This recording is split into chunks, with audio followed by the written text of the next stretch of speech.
Oke, gue gak tahu ini video kesekian-sekian kesejuta kalinya lah. Tapi di sini ada iPhone 7 Plus, ada iPhone 7 iBox, ada iPhone 7 Inter ya. Ini adalah 3 varian yang menurut gue masih lumayan banyak dibicarain sama orang. Nah, yang gue pegang ini adalah 7 Plus. Handphone ini menurut gue cocok buat lu yang pengen budget minim kere-kere super hore. Tapi pengen adaptasinya tuh gak terlalu lama ya. Biasanya kan Android layar gede-gede kan. Nah, lu switch ke sini nih. Dan ini adalah 7 yang Inter ya. 7 Inter ini adalah 7 yang paling compact, harganya paling friendly banget, pakai banget nget kalau lu pengen switch dari Android versi murah ke iPhone versi murah juga. Dan gue sebenarnya udah bete banget bikin konten ini, cuman gue ada semangatnya apa nanti gue kasih tahu. Dan ini adalah 7 iBox ya, ini 7 resmi Indonesia. Secara fisik gak ada beda, cuman secara feel ketika lu punya, harga jualnya lebih tinggi dan lu ngejualnya lebih gampang. Gak banyak, bang emailnya nanti bang sinyalnya bisa gak? Itulah kalau lu beli resmi. Nah, ini adalah komentar iPhone 7 masih enak-enak aja sih. Jadi gue upload video TikTok gue mengenai iPhone 7 ya, iseng. Dan komennya masih lumayan positif anjir. Kalau gue upload iPhone 7, iPhone 8 bahkan di YouTube, pada bilang HP purba gitu. Tapi di TikTok beda cerita. Kayak kaum-kaumnya beda kasta ya.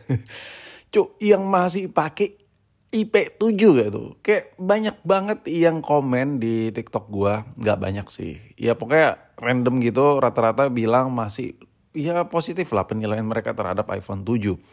Jujur gue sebagai konten kreator yang bahas iPhone 7, karena gue gak pakai secara langsung di tahun 2024, gue gak bisa menyimpulkan secara gamblang ya.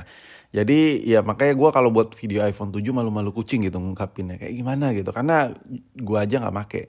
Tapi karena konten ini menurut gue udah cukup intens, jadi gue coba pakai ya sekitar hampir 2 hari. Dan gue ngerasa chipset A10-nya ini masih lumayan goks ya ternyata. Kita kalau ambil dari data yang ada ya, chipset iPhone 7 Plus ini itu ngalahin rival-rivalnya pada saat-saat lahir ya. Ditai-taiin bos ya. Jauh banget gitu. Jadi menurut gue performa yang ada di chipset A10 itu pada saat rilis itulah yang ngebuat handphone ini kalau dipakai daily pemakaian ringan masih oke-oke aja kalau HP-nya masih sehat. Contoh kayak lu memang cuman buat chat ya, buat balas WA ya, sesekali buat foto ya, sesekali buka IG, TikTok ya gak terlalu sering. iPhone 7 ini performanya masih oke. Bahkan kalau kita bandingkan dengan Android yang RAM-nya embel-embel sampai 8GB, 16GB, handphone ini masih lebih kenceng ya dibandingkan Android tersebut di harga 1 juta atau under 1 juta ya. Of course perbandingannya di Android yang murah juga karena HP ini juga udah murah gitu. Nah, banyak banget sebenarnya di luaran sana Android itu yang menggiurkan. Jujur gue gak ada tertariknya sama sekali sama desain iPhone 7. Gue lebih suka desain-desain Android yang harga 1 juta, 2 juta, 5 juta kayak gitu-gitu gue lebih suka boy. Kenapa? Karena mereka udah layarnya full view, layarnya bukan yang di bawah 90 Hz lagi ya kan. Dan rata-rata udah AMOLED semua. Jadi apa ya, menggugah selera gue tuh buat nge-review, kadang buat beli Android versi murah kayak gitu. Sedangkan iPhone 7 ini, ketika gue bikin konten iPhone 7 ini, entah kenapa jiwa gue tuh kayak kurang tergerak. Cuman ketika gue bikin konten, komentarnya kadang positif mengenai iPhone 7 ini. Bang, gue masih pakai bang, masih enak bang, bla bla bla. Itulah yang ngebuat gue masih melahirkan konten-konten versi lawas, versi jadul. Di samping ya gue kadang promo tipis-tipis lah. Makanya gue sering buat konten-konten iPhone versi lawas. Nah, pertanyaannya, apakah lu perlu beli iPhone 7 resmi ya di Indonesia? Jawabannya perlu enggak. Untuk iPhone 7 ini kasus email terblokir tuh ada, cuman tipis sekali. Jadi lu beli yang Inter masih oke-oke aja. Nah, kalau buat masalah kamera, iPhone 7 itu ada bedanya enggak bang? iPhone 7 Plus, 7 iBox, 7 yang Inter yang gitu-gitu. Jawabannya enggak ada. Cuma perbedaan yang signifikan tuh di 7 Plus ya, kameranya karena double. Selebihnya mirip-mirip aja, lu kayak foto, video sama aja.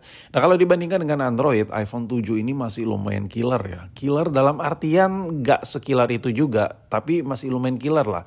Kalau lo biasa pakai Android harga 1 juta, entah itu RAM-nya 6GB bahkan, lo ngerasa kadang banyak yang crash, aplikasi banyak yang force close, coba deh lo pindah ke iPhone ya. Itu lebih enak gitu. Nah, itu poin yang pertama masalah performa. Sekarang gue lebih deep talk about kameranya. Kalau kamera, handphone si iPhone yang satu ini menurut gue udah dianaktiriin sama si Apple ya. Bahkan Apple tuh udah nggak nganggap sih seri-seri kayak gini-gini tuh udah nggak dianggap sama Apple. Lalu kalau ke store resminya mereka juga kagak ada tuh tulisan 7 ya, 7 plus gitu udah nggak ada. Cuman kalau kita ngomongin kamera ini tuh masih lebih dewasa hasilnya. Lebih dewasa tuh dalam artian nggak banyak goyang-goyang, fokusnya nggak banyak cenat-cenut, lebih kalem lah ya istilahnya gitu. Kalau lu pakai Android yang ada tulisan 30 megapiksel, 18 megapiksel, 50 megapiksel. Coba deh lu pakai buat foto, coba deh lu pakai buat video recording. Hasilnya pasti berbanding terbalik dengan iPhone yang cuma 12 megapiksel. Karena ya gue yakin lo udah pada tau lah. Pada saat rilis, si iPhone 7 ini memang piksel kecil, cuman sensornya lumayan besar di modul kameranya. So that's why sampai beberapa tahun ya sampai sekarang itu masih berasa ya. Kalau lu pakai Android itu ngerekam video itu kayak kurang ya. Sedangkan si Ipong ini masih jos banget. Bang, lu bacot doang kali bang. Alah, lu marketing kali bla bla bla bla bla. Ya kamera Ipong, wah gue pakai Android juga bagus ya nggak perlu lah pakai Ipong yang baterainya kecil. Ya, oke, gue coba ambil analogi yang paling parah deh. iPhone yang super duper jadul iPhone SE ya gen pertama. Lu lihat komentarnya? Buat dijadiin digital kamera ala-ala. Saking sebagus itu. Ini bukan gue yang komen ya. Ini orang lain yang komen. Ini penonton gue yang komen. Tapi kalau buat orang yang jarang banget pakai HP. Cuman buat WA dan buat foto-foto. Iya masih oke lah. Tuh foto-foto. Iya masih oke lah boy. Ini bukan gue yang komen ya. Ini penonton-penonton gue yang komen yang mereka pakai iPhone lawas. Gue aja sampai gak ngerti gitu. iPhone SE Gen 1 model 5S. Masih dipakai sama mereka sebagian di luar sana karena lumayan sekiller itu hasil kameranya. Ini bukan gue bilang ya. Jadi itu adalah bukti bahwa iPhone lawas itu masih oke punya ya. Contoh kayak iPhone SE Gen 1 ini. iPhone 7 kameranya lebih bagus daripada SE. Satu tingkat di atas ini. Jadi ya menurut gue makanya iPhone yang kayak 6S, iPhone 7. Mungkin bagi kaum yang dana terbatas.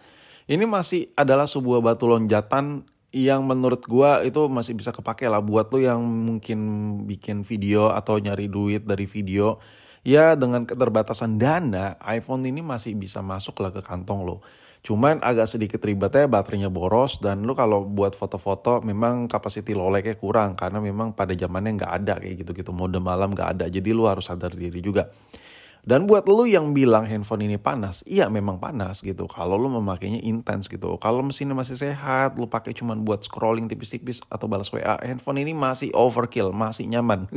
Itu yang gue rasain sih. Ya meskipun gue bete lah ngebahas iPhone 7 lagi. Tapi karena gue ngeliat komentar-komentar penonton-penonton gue ya lumayan banyak lah yang positif terhadap iPhone 7 ini. Jadi ya gue bikin lah. Karena gue share menurut gue bagus. Ya mungkin bagi sebagian orang belum terpikirkan. Ini siapa tahu jadi langkah awal buat moving yang pengen nyoba-nyoba iPhone dengan dana terbatas.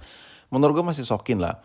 Tapi buat lu yang udah biasa pakai iPhone 13, 14, iPhone yang harga di atas 10 juta. Gue yakin kayak video-video kayak gini tuh apa sih? Tapi come on man, bagi sebagian orang beli kayak gini aja kadang nyicil gitu.